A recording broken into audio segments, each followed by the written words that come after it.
I will build a duplex to live with my parents, and you will have to help me out with $100,000. You don't have any veto power. What belongs to my daughter-in-law is ours, isn't it? My husband and in-laws have said so, and have tried to build a house on the land I inherited, but I will never let that happen. I told them a fact, but I'm already single. My name's Sarah, and I'm a 34 years old office worker. After graduating from college, I got a job at a securities company and worked hard. I enjoyed my work because the more I did it, the more result I got. So I just spent my days focusing on work, and I found myself being entrusted with a good position. I was making a lot of money and had a lot of savings now.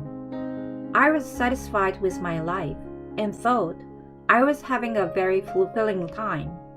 However, I suddenly realized that all my friends around me were getting married and having children. I felt like I was being left behind, seeing their families happily getting along. And my parents have been asking me a lot about my recent tendencies. Is there anyone out there who is good enough for you? I think it's great that you work so hard at your job and that you are able to get results. But there is also something to be said about being happy as a woman. Yes, I get it. Sarah, I'm serious. If I could get married so easily, I wouldn't have a hard time. Well, that's true. My father started talking to me about marriage whenever we saw each other. One day, when he was not around, I asked my mother about it. Why is Dad rushing me to get married lately? You know, his health hasn't been so good lately. Huh? Oh, I shouldn't have said that. I'm sorry. He is worried about you because he has come to believe that he could die at any moment. Because as a father, he wants his child to be happy. I guess he also wants to see you as a bride or see his grandchildren. I see. I was surprised because I didn't know my father had such circumstances. And I strongly wanted to get married and show my father and mother how happy I am. However, as I had been devoting myself to my work without much attention to my love life, I didn't know how to find new encounters. Where do people find their partners? When I was wondering this, a friend of mine suggested I attend a blind date party. I had never been on a blind date before, but I thought it would be an experience and decided to attend. It seemed like I would never meet anyone if I didn't make an active move like that. It was my first time attending a blind date party, but it was more fun than I had expected. I was worried that it would be more of a meeting place for men and women, and that the atmosphere among the women might be a bit tense. But it was more like a drinking party, and I was able to enjoy talking with both men and women. The men and women were all very kind and nice, and the conversation was lively no matter who was next to whom. Then, we all exchanged contact information with each other, and one of the men contacted me individually. That was Jason. Jason was 29 years old, 5 years younger than me. I think he was the youngest of all the participants at the party. He was also good looking and was very popular among the other women. I was surprised when he contacted me, but I was even more surprised when I saw the content of his message. He told me that he had enjoyed talking with me so much that he wanted to meet me alone this time. I didn't expect such an invitation from him, but I was very happy, and I immediately agreed to meet with him. We had a great time, and our conversation was very enjoyable. After a few more dates, he asked me to go out with him, and that he thinks about marrying me later. We then decided to start dating. Our relationship was fine, and in no time at all, 6 months had passed. Then one day, Jason said he had something important to discuss and invited me out to dinner. I suddenly became concerned that it might be a breakup. I wondered if I had made him feel uncomfortable or bored because of the age difference between us. I was very scared, but I gathered up my courage and went to the restaurant where I was to meet him. And I was having dinner with him anyway, but I was not in the mood. The meal seems to be the same as before, but I still hadn't heard what the important thing was. Will he talk about a breakup after this meal? Is this the last supper we will take together? If so, I forgot to taste it. I was thinking about that and didn't realize I was being called by name. Sarah, Sarah, are you listening? Oh, I'm sorry. I'm about to tell you something important, so please listen to me. I knew he was about to tell me something important, and I braced myself. Then he said, Sarah, will you marry me? Let's have a life together from now on. For a moment I did not understand what he was saying. Then finally, after some delay, I understood it in my head. What? Marriage? Seeing my surprise, he anxiously asked me if I would reject. No. I was just a little surprised. I took a deep breath, looked Jason straight in the eye, and replied, I'm very happy to be together with you. Jason looked very happy when I accepted his proposal. I couldn't stop smiling. I had not expected a marriage proposal in such a short period of 6 months of our relationship. So I thought he was completely on the break track. And since I was in such a state, the proposal made me many times happier. Then we reported our marriage to each other's parents. My father and mother were very happy and congratulated us many times. After the wedding greetings and the meeting of both families, we were successfully married. Many of my friends and colleagues congratulated us at the wedding, and I felt my happiness growing. Then, we went on our honeymoon and started our life as husband and wife.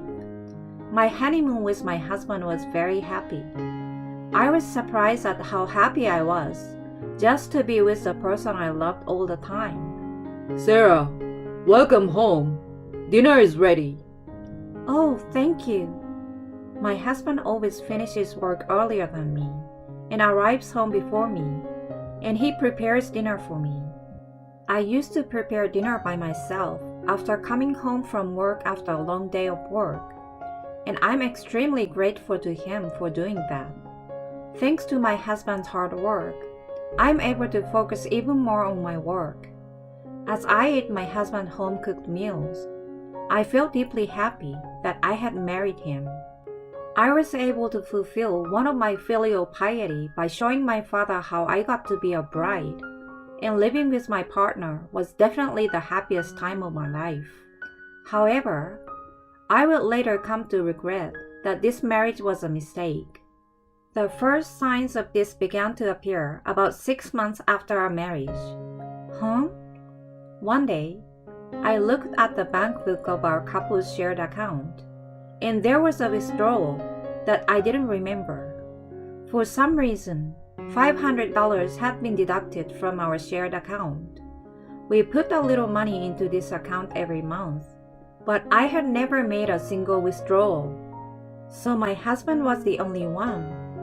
I was a little worried and asked my husband about it. I don't think it's a good idea to withdraw money without permission. And I don't think it's a good idea to keep quiet about it to your partner. Jason, what did you do with this money? My husband was a little upset when I showed him the bank book. That's because, well, actually, it seems that Grandpa broke his arm, so I gave him money for his hospitalization and treatment on short notice. Oh, really? But I didn't have any money in my account, so I hurriedly took money out of the shared account. I see. I'm sorry I didn't tell you, but I was going to put it back when I got paid. I see. That's all right then. But I still wish you would have talked to me about it beforehand or something. I'm sorry. I will be careful next time. He said and apologized repeatedly, so I decided to forgive him for the time being. However, after that, my husband regularly withdrew money from the shared account without my permission. Each time I asked him what he used the money for, he gave me a reasonable excuse, but I gradually became suspicious of him. Then, I couldn't stand it any longer and went a little hard on my husband. Hey, you're spending too much money on your own, don't you think? And Jason, you don't put money into the shared account at all anymore. I want you to explain to me what's going on, because if you don't, I won't be able to trust you anymore. When I said this angrily, my husband started to get upset. I'm using the money for our family. The money in our shared account is ours to begin with. So what's wrong with me spending it? I'm not saying you shouldn't spend it. I'm saying don't spend it on your own. I told you, I'm using it to pay for Grandpa's medical bills. Why are you? His grandson paying for it. Isn't it supposed to be paid for by your mother or father? Well, that's... Don't try to cover it up with a lie. When I said that, my husband was driven into a corner and suddenly said something outrageous. Then, do you want a divorce? What? Divorce? If you doubt me that much, it will be difficult to continue our marriage. Wait a minute. I'm not thinking that much about divorce. Then be a little nicer to me. I'm spending the money in our shared account, and I'm sorry for that too. Okay. I was still in love with my husband at this time, and I didn't want to get a divorce because then I wouldn't be able to show my parents their grandchildren's faces. However, I would later regret that I should have divorced him quickly at that time. Since then, my husband has become a little cold toward me. He used to prepare dinner for me, but he stopped doing housework. And lately, when I come home, more often than ever, my in-laws are there.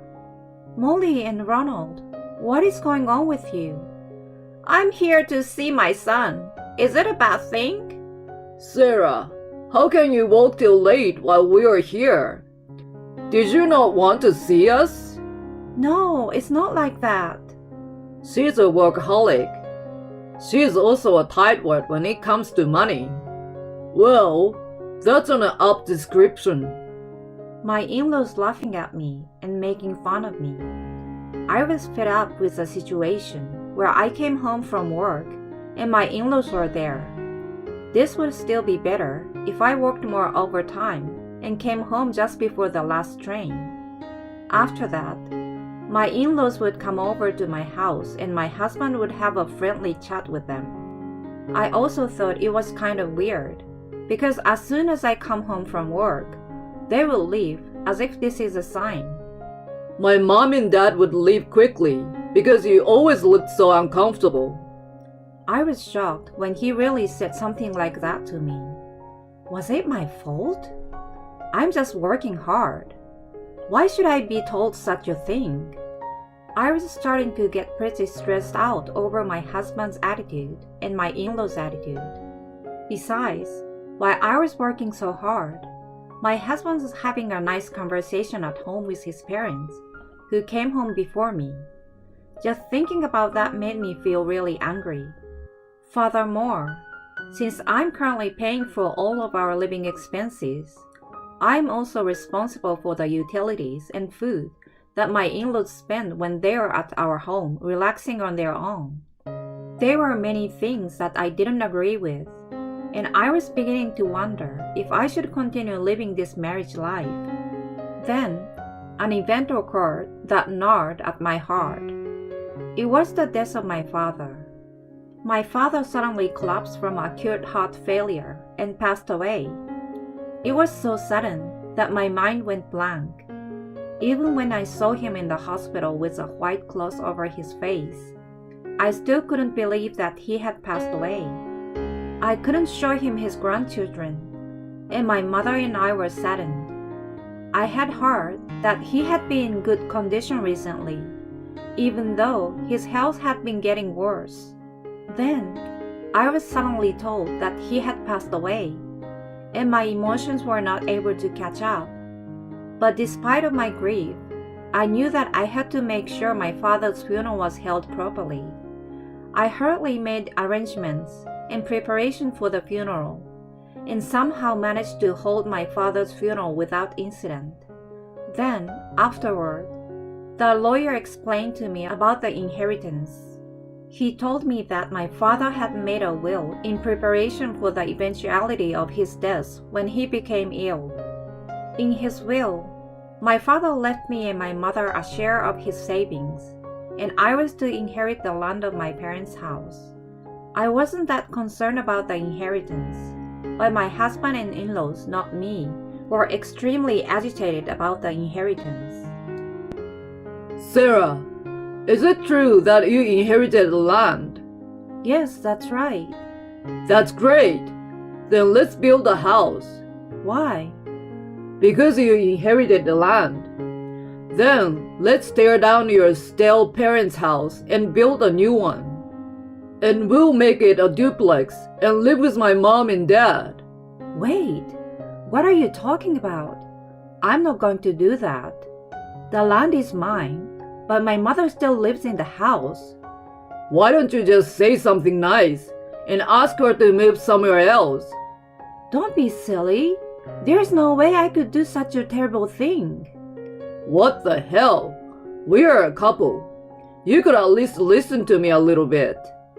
Every single time you ask me for something, it's too much. I'm not asking you to do anything unreasonable. Living with my parents and building a new house, those are two things I'm asking for. Nothing too hard. I'm saying that's unreasonable. I didn't think my husband could be this difficult to talk to, but I would never let him build a house. I had thought of various countermeasures, but my husband was tougher than I had expected. He brought his parents to our house every day and told me that he was going to build a two-family house with the three of them. They also showed me materials they had obtained from a real estate agent and seems to be steadily preparing to build a house.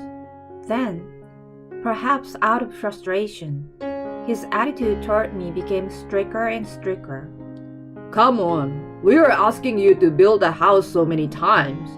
Just get on with it and start getting the house ready to be built. You are too slow to act. No, I don't approve. I don't care what you approve or disapprove of. You married Jason. You do what he says. It's really hard for me to keep listening to them yell at me like this when I come home tired from work. But I don't leave it at that. I'm secretly making preparations.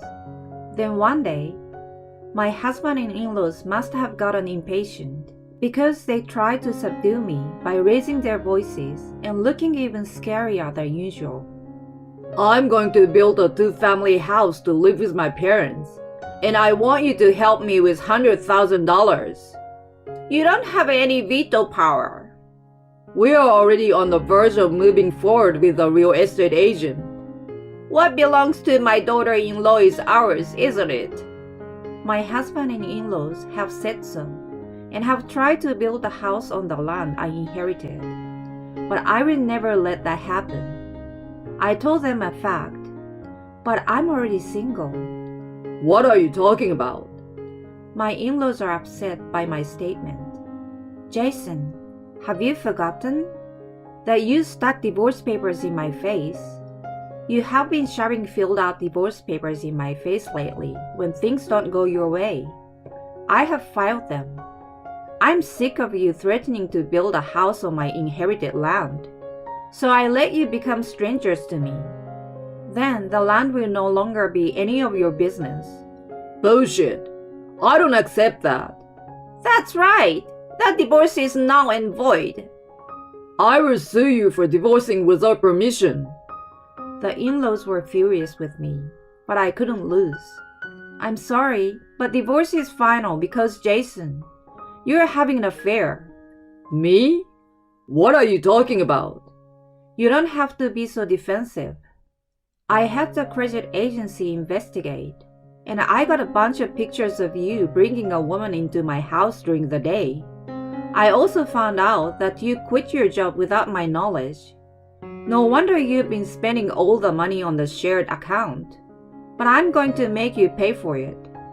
I'm going to make sure you pay alimony for the affair. My husband and my in-laws became pale and lost their words. For now, can you just pack up your stuff and leave? This apartment is rented in my name. If you continue to stay here, I will call the police. Wait a minute. Police? From my point of view, it's more disturbing to have strangers in my house. I said that and took my phone and made it easy to understand. Let's see, it was 911. I said. Then my husband and in-laws rushed out of the house. I immediately locked the door. After that, I filed a claim for alimony against my husband and the adulterer through a lawyer. I also canceled the apartment I was living in with my husband, and I returned to my parents' house and started living with my mother. Then, I rebuilt my parents' house with the inheritance I received from my father and the money I had saved. The house was made barrier-free so that it would be easy for my mother to live in even if she became old and her legs and hips deteriorated. And the other rooms were also made new and comfortable for her. My mother was very happy with the new house, and I was also happy to see her like that. By the way, my ex-husband and in-laws are now spending their days in a state of isolation, not being taken seriously by anyone around them. They had been bragging to the neighbors that they were going to build a new two-family house, but as a result, they were abandoned by me. There was no more talk about the new house. And then, word spread about my ex-husband's infidelity, so the neighbors are giving them the cold shoulder. Furthermore, my ex-husband has already quit his job, so my in-laws are now paying the alimony that my ex-husband has to pay every month on his behalf, while supporting him who doesn't work. I feel sorry for them, but I also feel good about it because they were the ones who have directly caused me pain. I'm going to take their example as a lesson to me and try to live my life honestly and find happiness in an independent state.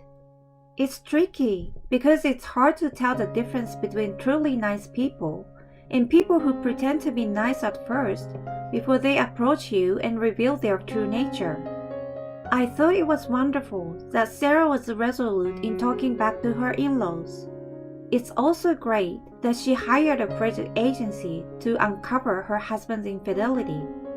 Now that you were able to cut off the troublesome people, I hope you can meet a wonderful man this time and have a new happy marriage. I wish Sarah all the best for the rest of her life and all the happiness in the world.